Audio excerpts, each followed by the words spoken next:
This is a pretty good chutney which goes sometimes as a spread on the sandwiches too. So, and also you can make it as spicy as we want or as mild as you want. So I'll show you how to do that.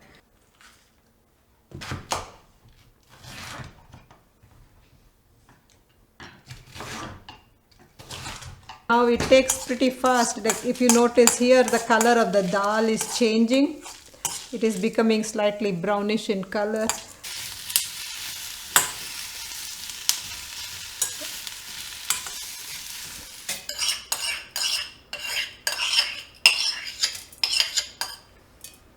Okay, and the salt.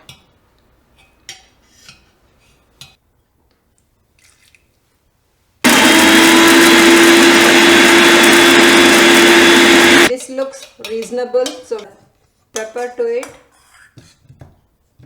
Has some texture. Hope you enjoy it.